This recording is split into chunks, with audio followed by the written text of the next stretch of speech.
MillionViewzPodcast, man. The Scarlet Miller Takeover is what I call the topic for tonight.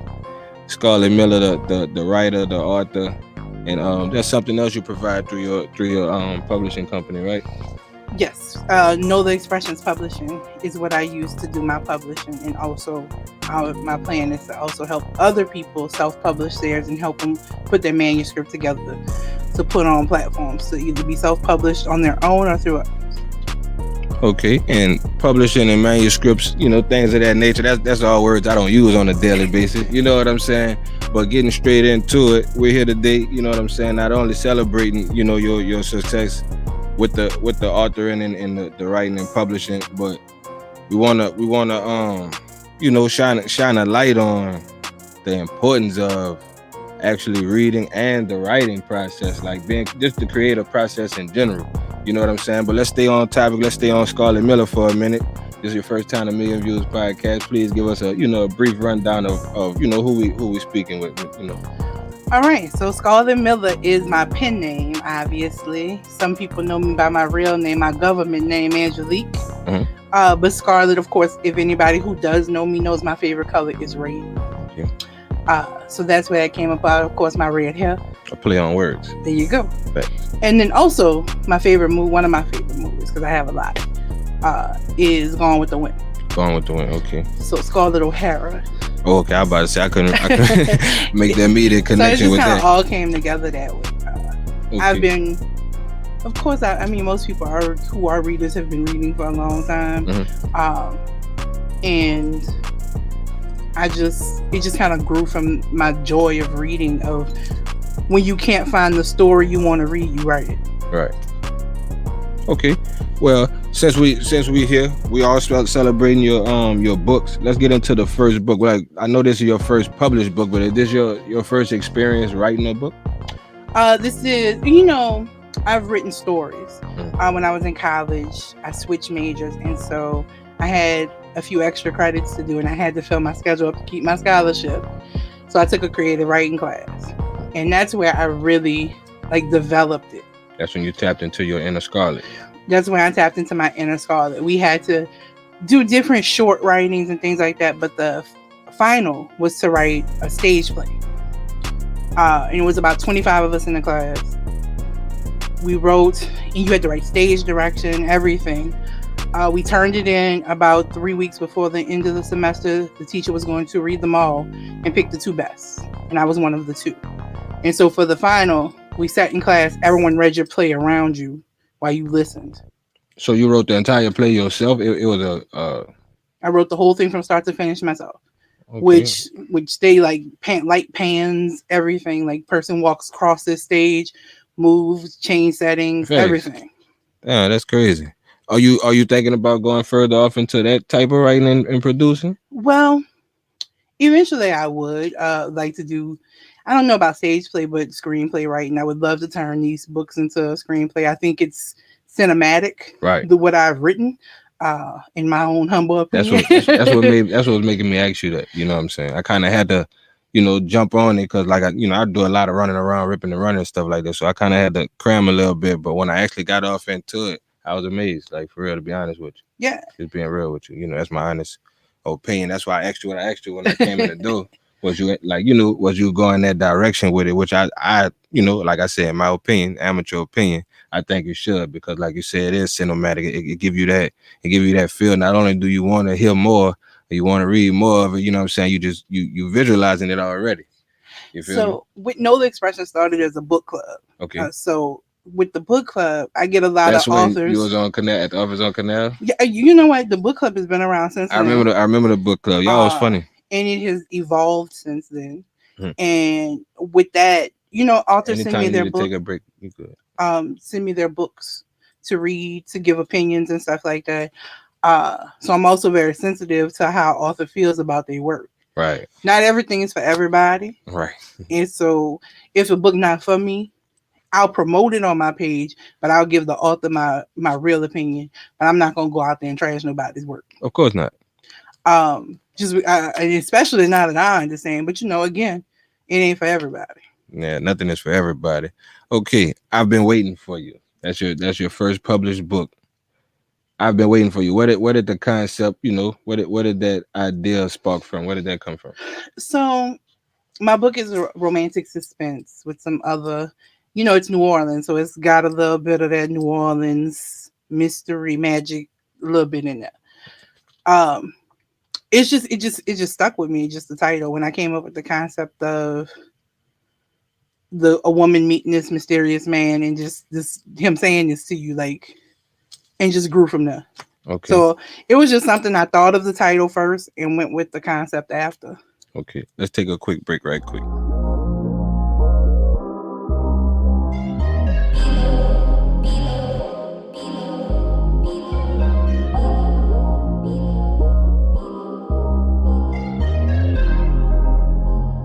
Back on Snapchat, start back doing my Me and shit. my folks, man, the M1E VIP Ow! lounge, man. Stop playing, man. Ah!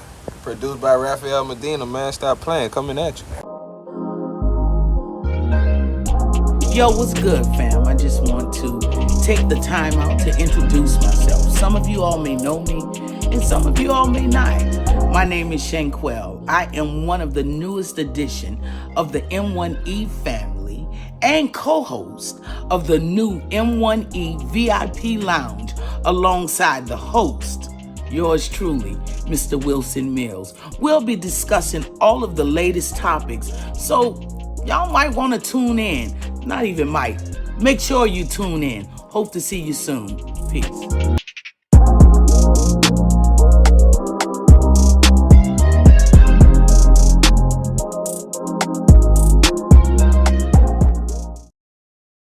Actually, coming up with the title for the book, or the plot of the book or whatever.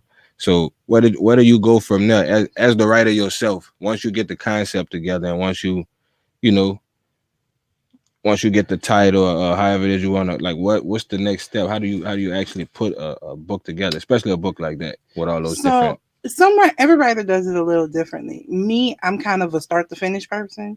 So what I've come to do is outline. I outline my story and make points that I wanted to hit, and then I start writing. Now, when you start writing, that changes. Right. So you have to constantly go back to your outline and change stuff. So there's stuff that never made it into the book. There's stuff that was like in outline 6.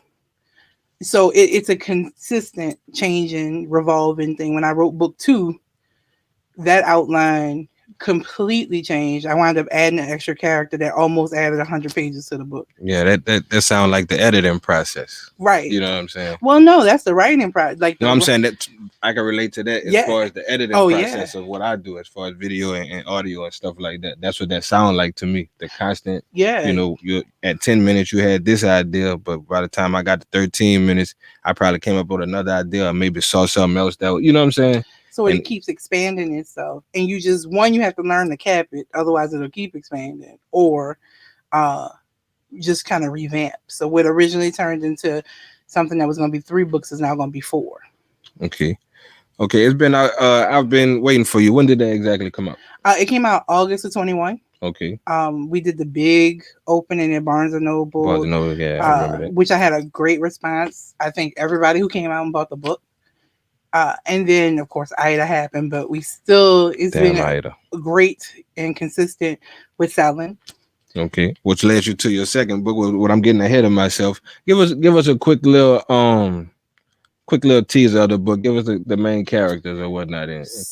You have my main character, who is Veronica Glapion, who is a 27-year-old teacher in New Orleans, who is living her life. She's out with her friends, and she meets a guy, and the course of meeting this guy changes a lot of things in her life. But she also has other factors going on. Her job, she got ex issues. Yeah. She got a lot going on. So all of that comes together along with the mystery man that comes into her life, and it's just a spiral from there. And it was just the concept of, okay, you fall in love, or you meet somebody, you have lust. Right. I was gonna say it was more lust going on than anything. Yes, lust going on, but that lust, along with your real life, is still playing out. Another important thing in my book was the friendships, because if your friends become your family and things like that. And so I wanted to make sure that was a good part of the story, because you 27-year-old, she's been on her own because her family is deceased. So while she's smart and has a professional career, she don't make the best decisions because, again, right, you're 27. And she don't have that guidance right there, to pull her through certain moments. I get right. that. So, you kind of muddling your way through, and the only two people who guiding you is your two friends who are the same age, and they probably making questionable decisions too. So it's I wanted it to be fun. I wanted it to be interesting. Again, it's the type of book I would read that I wouldn't want to put down. Right. I wasn't out to make Jane Eyre or make, this literary classic. I wanted to make something that people could relate to and still have fun with. Okay, where can they find the books? We've been talking about where can they find your books? The first book is on Amazon and Barnes & Noble. Mm-hmm. It's also in Barnes & Noble in store. Mm-hmm. They have it in the local section and in romance. Book 2 is on Amazon only right now, but it will be on Barnes & Noble and in the stores later on in the month. Okay. In September. How far into book 1 did you know book 2 was coming? When I outlined it, I knew. Okay, so you kind of went into it with a series in mind. Yeah, I got a couple of people who maybe want to fight me about how I ended the book. But there was no question that book 2 was gonna have to happen. So sorry about that. I left it on a little bit of a cliffhanger. But book 2 is out now. You can go right into it. Right. She said a couple of people might want to fight up about that. Book 2 really, it picks right up and it's a little bit, just like any other sequel. It's a little bit more risky. It's a little bit more in depth, and you get a little bit more into what's the word I'm looking for? Creating, world creating is what you call it. A little bit more suspense added onto that suspense on number 2, huh? Yeah, a little bit more drama, suspense. You don't want to give any teasers off into number 2? Just that it continues. There's a particular character in the first book, Drake, that people hated, that you might feel differently about in the second book. And then you have the book 2 switches perspectives. So book 1 is all told from Veronica's perspective. Book 2 is told between Veronica and Hunter. So you go back and forth between the two of them. Okay, that's fine. Well, this is Million Views Podcast, and like I say all the time, we always try to put a positive spin on everything, dog. So, Veronica, like you said, she was a youngster, living life, experiencing things and stuff like that. We all been young before. We all either dealt with a Veronica or was a friend of Veronica. Could have been Veronica for a few months, right, or whatever. You know what I'm saying? What do you have to say to those young ladies, to the young Veronicas coming up? I think we've all been Veronica at some point as a young woman. It's okay to find yourself. It's okay to make those mistakes. It's okay. People are gonna think you like, this is stupid. Like, why did you do this? Right. That's called life lessons. That's how you learn to do better. Right. And that's where she is. As you get to book 2, she starts to come into her own a little bit. Especially by the time you get to the end, she really starts to find herself, which will lead you into book 3.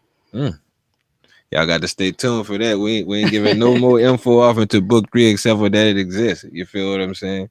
When can they be looking forward to like you said, you're going audio with the books, correct? I'm looking into it. I met some I recently did author event and met some people who do audiobooks. Audiobooks are expensive to do, especially if you're a self-published author, and this is not my full-time job. Yeah, man, we just need that support to come through, man. We all want them audiobooks to come through. That's more time to read, you know what I'm saying, more time to experience the Scarlet Miller experience. Yeah, you know what but I'm saying? I will give you a hack. If you like, I have a friend, she bought the book, she was like, I can't read it because I only listen to audio because I'm so busy. If you buy the Kindle version, right, you can upload it through Alexa, and Alexa will read it to you, right, like audio. We always find the hacks, you feel what I'm saying? And all that applies, man. Give a little bit more promotion. Let them know how they could find you. I am on Facebook under Scarlet Miller as the author page, but also I'm very active on my Instagram page under Scarlet Miller Nola 504, I believe. I believe so. Also Nola Expressions. And it will lead you to my link tree, which has all the links to get to the books. And I'll post the link tree on the video. one of and the in the things with bio as writing well. the book is I love music. So I listened to music a lot while I was writing.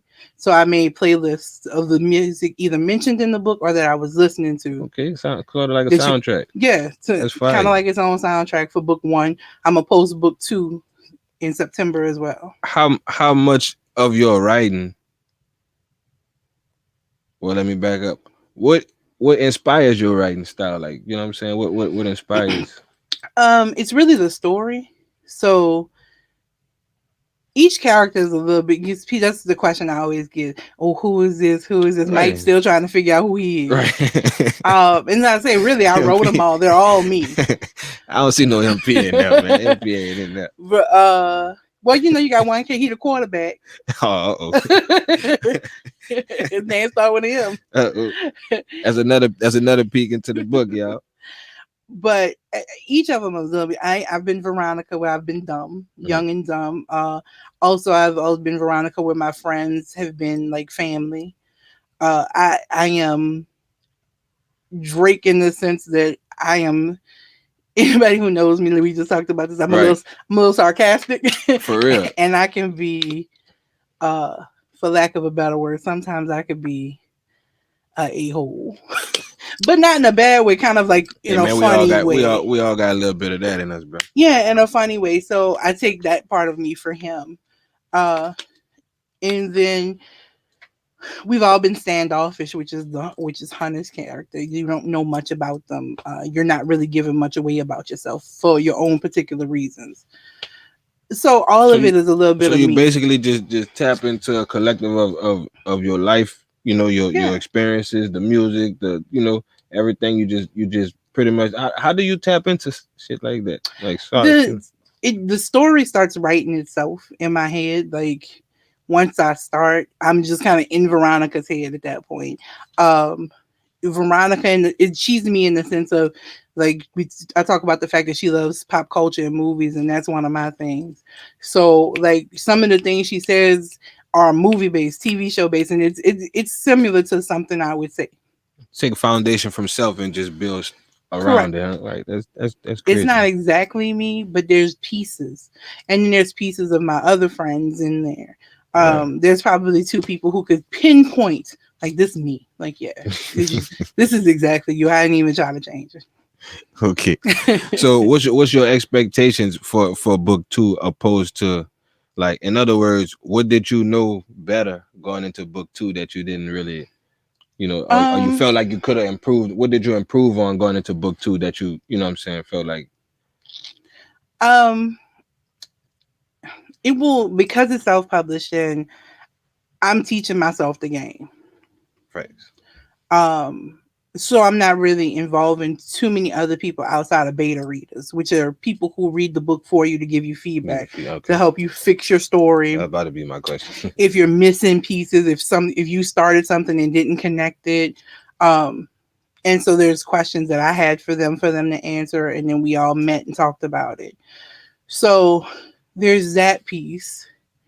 And then for book two, I just think I put a better eyes on it. Like one, I knew how to format it better.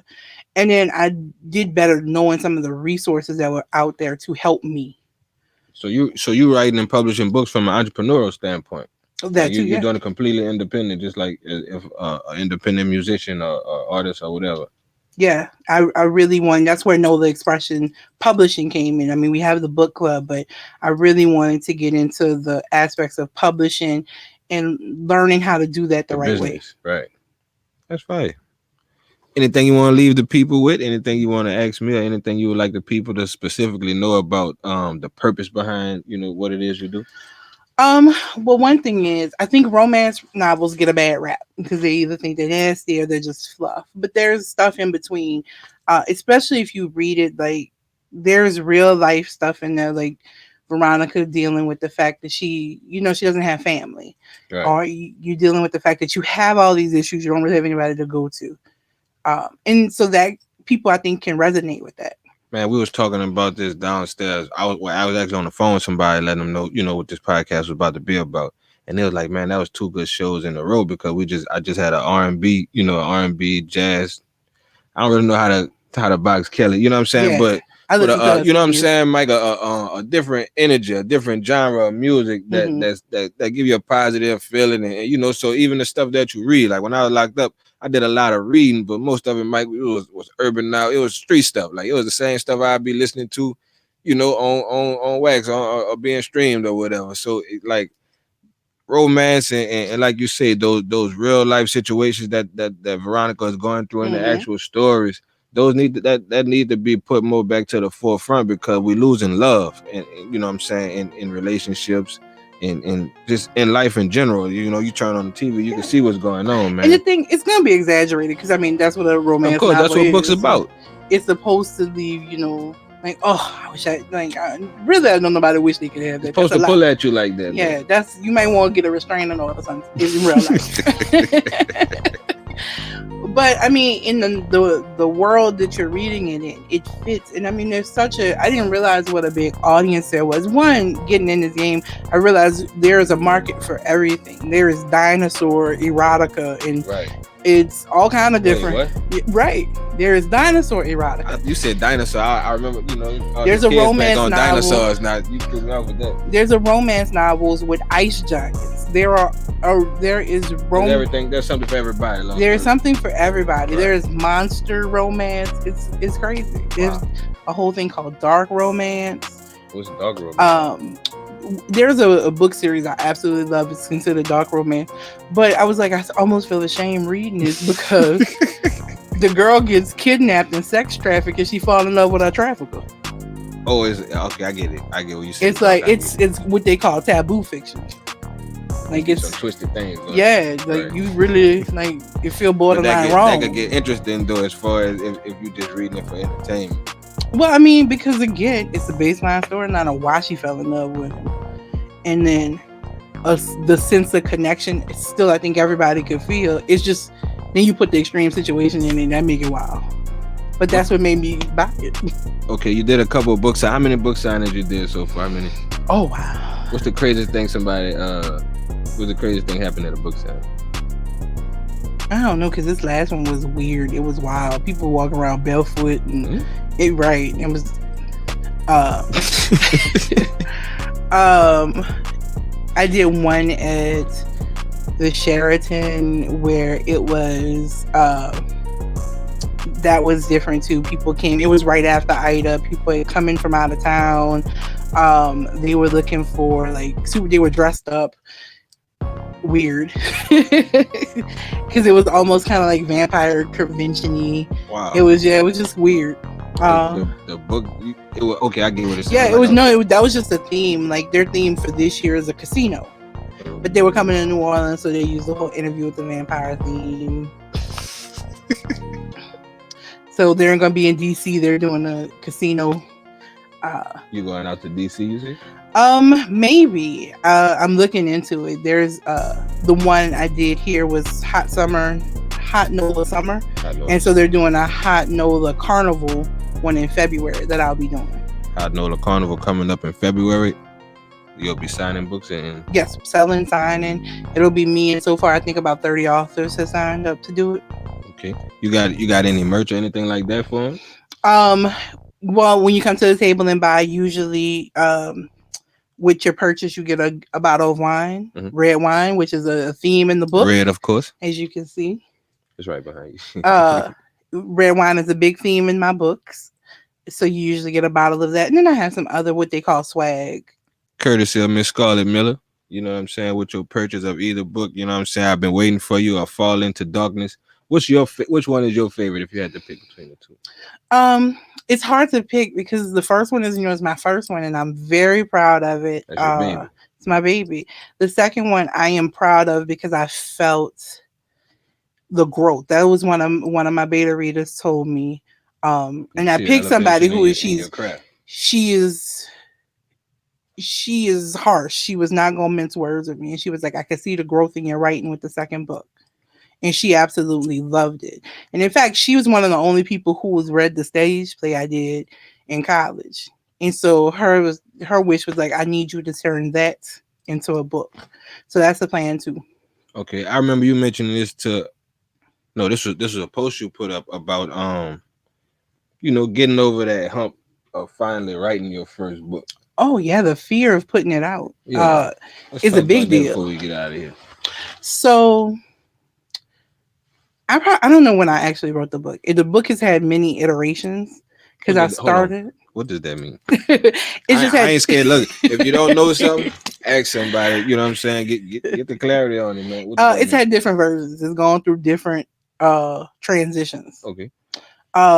So the names changed, the plot changed, and so starting there, and then just constantly fool. I mean, I would always pick it up and fool with it. Was the hesitation more so about your insecurity at that time, or your hesitation at the time, or was it really?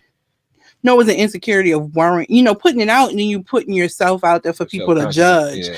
So there's a little worry about that. Usually I'm not someone who cares of other people's opinions. However, this is a product you want other people to buy. Yeah. So their opinion matters. Right. So you want to make sure you're trying to put out the best version of it.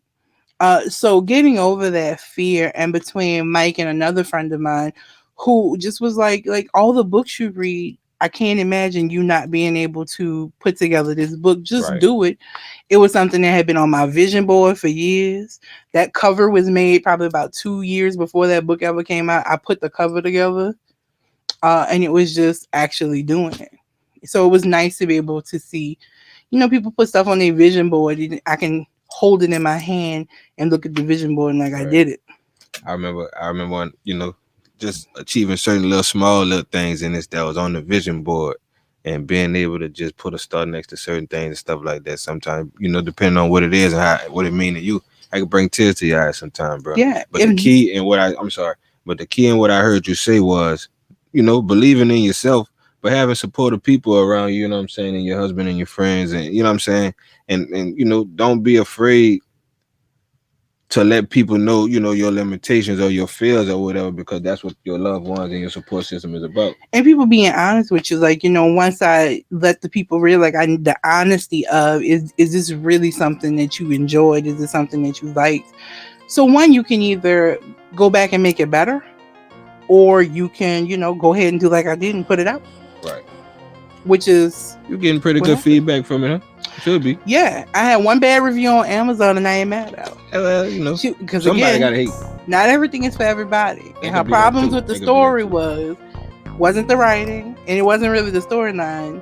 She just was mad about the twist and the cliffhanger. Well, at least she read it and gave some constructive criticism. Yeah, I ain't mad at her. You can take it that way. We can call that. I did go read her other reviews though. She don't like nothing. Just saying. She one of them. Yeah, you don't like nothing you read. We appreciate her. You know what I'm saying? Like I say, getting the book and reading it and actually giving her own feedback. But that'll help. That helped me with writing this one, to try to just, let's see if I could be a little bit more concise in that. There's some different things that, especially when I did my first couple book signings, not the one at Barnes & Noble, but when I did the one with the other authors, of learning how to pitch the book to buyers quickly, especially when you got 40 other people around selling books too. You gotta have elevators. When they come to those book signings, they're there to buy. So the thing is to get them while catch them while it's hot, huh? Yeah, and make sure that you sell your story quickly. Scarlet Miller, I've been waiting for you. And Into the Darkness. No, Fall Into Darkness. I don't know why I've been trying to call that Into the Darkness for a whole week. Fall Into Darkness. I apologize about that. Anything else you want to let us know? That's it. Check out the IG one more time. Scarlet Miller Nola 504. Check out the books. They're fun. They're a fun read. I think that they are interesting, and get it. Say, man, listen. I jumped on that first one, bro, and like I said, I wasn't really expecting it to, develop like that. I was blown away by it for the simple fact that, you my people, and I didn't been around you for a while. You know what I'm saying? So knowing a person one way and then getting into their creative, into their creative space, that's a totally different thing. I commend you on what you're doing. I think I even shocked Mike a little bit. He was like, "Wow, like you over there really thinking about all that? You sitting at the table." I mean, you never know what type of creativity a person have in their head. But like I say, I was impressed. You know what I'm saying? I'm working my way through the second book. I'm just starting on the second book. And like I said, man, I wish you nothing but success. I appreciate you for coming through the Million Views podcast, Thank bro. you for having me. This platform is yours whenever you need it, bro. I'm sorry I haven't been more active in the process, man, but we, as my team is building, as I'm getting things more so together, we're gonna get more and more involved in everything that everybody have going on. But the most important thing is that we all doing something positive individually, and we could put some things together collectively going forward. You know what I'm saying? Appreciate you coming through, man. Thank you. Miss Scarlet Miller, the writer herself. You know what I'm saying? Y'all go out and check those books out, man. They on Amazon and Barnes and Nobles, hard copies. You know what I'm saying? You got those little hacks with Amazon. When you know what I'm saying? If you know, you know. Thank y'all, bro. MillionViewzPodcast, man. I'm WilsonMillz. Y'all know how to find me, man. At WilsonMillz, at Million One Entertainment, dog. On all platforms. Stream us. Million Views, we out. Thank you, sis. Thank you. What you say about it, manager? We'll be able to run that, bro. Yeah, but y'all make sure you see the edit before it's put out. Yeah, but y'all been